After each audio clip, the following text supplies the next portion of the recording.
Good morning, everybody. This is, I think, like day 2.5 of owning the Mach, and I just want to give you my initial impressions about what I think about the Mach. Here we go.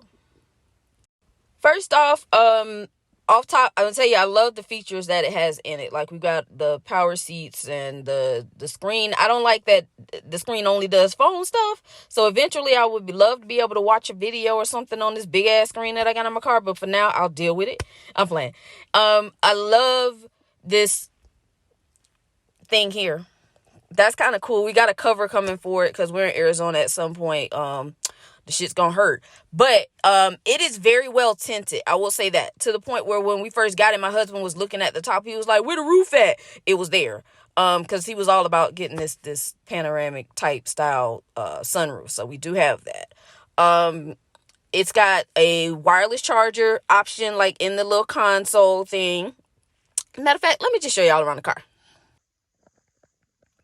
All right, so this is like the little info screen while you're driving. So to show you if the car is on, if it's off, if you're using cruise control. They got some kind of handless cruise control thing. We ain't figured it out yet because we got on the highway yesterday to mess around with it, and the freaking highway was at a dead stop, so that was not a good time.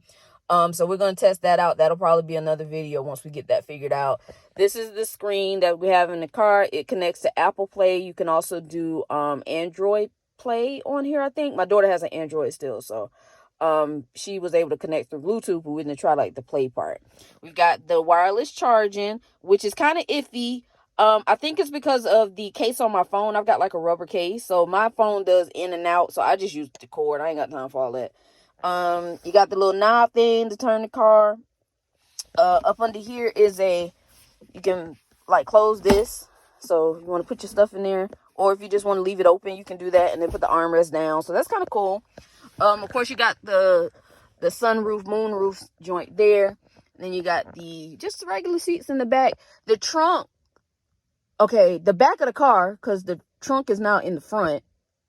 Anyway, there's two of them. So, in the back, you got the regular trunk that we all know about, but they got this little thing. So, like, your stuff that's underneath there, you can hide it underneath. You don't have to have your stuff just out where people can just look in your trunk and see what you got. So, I like that. And then you got the front, which is another area we can store stuff. But ours has the built-in, all of them do now. They have the built-in cooler. So, like, you can put ice in there, and the ice just drains out on its own. Like, you don't have to unfill it. Now, how long it's going to sit in there? Again, that's another test. We're going to have to see how long, if I put a bag of ice, will it sit in my Mach-E? So we'll do that one day just for kicks and giggles and see how long it lasts. The mirrors do all kinds of fun stuff. Like when you get out the car and you turn it off, the mirror's gonna close in. You can set it for the drivers based on how many key fobs you got. You can use your phone as your key, which I ain't doing because that's just too much stuff going on with my phone. But let me show you how quiet it is. Listen.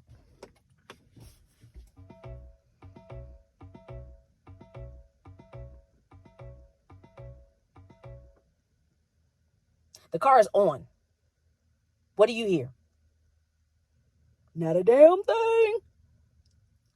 That is crazy to me that this car makes absolutely no noise until you start doing stuff like turning on the AC and turning on the radio. Like, you don't know how many times I've turned it on and then turned it back off because I didn't think it was on. The only way I know it's on is because it says ready. Cool. So over here, it tells you how much range you got. As you can see, we got to go charge this thing up. Then it tells you like the speed limit on the road, so you don't have to worry about what's the speed limit. It tells you right there on the screen. There's another button up option thing that came up over here that I noticed, and it told us like when you have the GPS going. So when I was driving, it was telling us how far we were to a charge station, and then when my husband was driving, it was telling us how far we were to our destination based on what we put in the GPS. So that was kind of cool because this man don't look over here for GPS, so it's great that it's right there in front of him. And it also will put the GPS directions on here. So like if you're going to turn in 250 feet or whatever, it'll tell you need to turn left or right. So that's kind of cool. That's about all I got right now.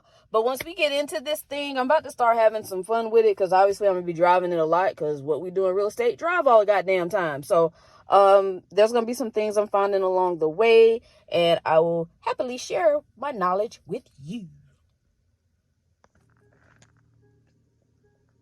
Oh, yeah. So I forgot to tell you about this part. So I like this. This is the parking thing, right? So look at this. You see how that shows my little car not in real space next to the other car that I'm next to, which is my car. But look at this, how small it look. Like it's telling me, look, girl, you good. You ain't got to worry about. And then I got this that's my backup screen, so I can see in the back. And then also, like when you pulling into a driving spot, so you don't F up the front of your car, you can switch the camera so you can see the front too. Like this button, see, look, I'm gonna push this button. Okay. And then I don't know what these do. Look at that. Look at that. I can go to that camera. Oh, that's what that is. I can go to the backup camera, so it's telling me to go straight back. I don't know what this do. Okay, I don't know what that do. I don't even care at this point. And then this another one. I guess that's telling me how I need to back up. I don't know. What this one do? Oh, that's just the regular one. And this one that's the all-around one. Okay, so I'm just pushing buttons. What is this? It didn't do nothing. So I'm going to turn it back on. And then bam. So I can see and these cameras are clear as shit, yo. These cameras, like, you can see everything. So if I switch it to the front, well, if I was driving, then I would show you, but I ain't doing that right now. I'm backing up. But I love this camera stuff. Like, if you see my car stuffed up at this point, you know it's my fault. All right. So the Mach, in regards to charging, or any EV, I guess at this point, in regards to charging, here is my unsolicited advice. If you are going to get one, you better be damn well sure you know where all the charge stations are if you don't have one of them things already installed in your house, or be ready to have one done like quickly if that's going to be your only vehicle. Because I will say this, we've had this car, this is day 2 at this point, and I need to go charge up again. I'm already at a half a battery, and we ain't really go nowhere, honestly speaking. We was at like 2, so we're supposed to get 310 full mileage or whatever, and then but they keep saying don't charge it up past 90%, because then that's gonna make your battery life not last as long.